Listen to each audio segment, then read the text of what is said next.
ಸೇತುವೆ ದುರಸ್ತಿ ಮಾಡಲಿಕ್ಕೆ ಅಧಿಕಾರಿಗಳು ಜನಪ್ರತಿನಿಧಿಗಳು ಈಗ ನಿರ್ಲಕ್ಷ್ಯ ವಹಿಸಿದ್ದಾರೆ ಅನ್ನುವಂಥದ್ದು ಇಲ್ಲಿ ಗೊತ್ತಾಗ್ತಾ ಇದೆ.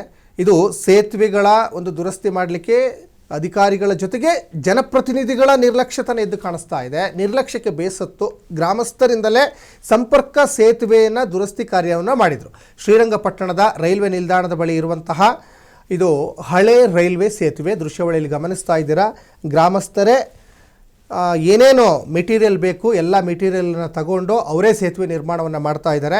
ಯಾಕಂದರೆ 5 ವರ್ಷ ಆದಮೇಲೆ ಚುನಾವಣೆಗೆ ಮತ ಪ್ರಚಾರಕ್ಕೆ ಬರಬೇಕಲ್ಲ ಇವ್ರ ಹತ್ರಕ್ಕೆ, ಹಾಗಾಗಿ ಪಾಪ ಎಲ್ಲ ರೆಡಿ ಮಾಡ್ತಾ ಇದ್ದಾರೆ.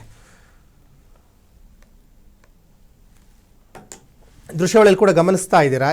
ಅಲ್ಲಿ ನೋಡಿ ಎಂಥ ಒಂದು ಅವ್ಯವಸ್ಥೆ ಅಂದರೆ ಅಲ್ಲಿಯ ಜನಪ್ರತಿನಿಧಿಗಳಿದ್ದಾರೆ.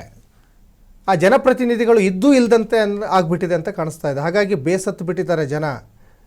ಬೇಸತ್ಬಿಟ್ಟು ಇವಾಗ ಪಾಪ ನೋಡಿ, ಇವತ್ತು ಒಂದು ರಸ್ತೆ ಮೂಲಭೂತ ಸೌಕರ್ಯ, ಅದು ಒಂದು ಸೇತುವೆ ಮೂಲಭೂತ ಸೌಕರ್ಯ, ಅದು ಇದನ್ನೂ ನೀವು ಸರಿ ಮಾಡಿಕೊಡ್ಲಿಲ್ಲ ಅಂದರೆ ಇನ್ನು ಬೇರೆ ಬೇರೆ ಐಷಾರಾಮಿ ಜೀವನ ಕೇಳಲ್ಲ ನಿಮ್ಮ ಹತ್ರ.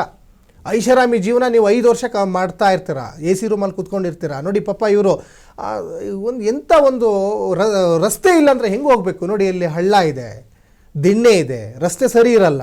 ಇಂಥ ಒಂದು ಊರುಗಳಿಗೆ ನೀವು ಒಂದು ರಸ್ತೆ ಸಂಪರ್ಕ ಮಾಡಲ್ಲ ಅಂದರೆ ಏನು ಹೇಳಬೇಕು ಗೊತ್ತಾಗ್ತಾ ಇಲ್ಲ.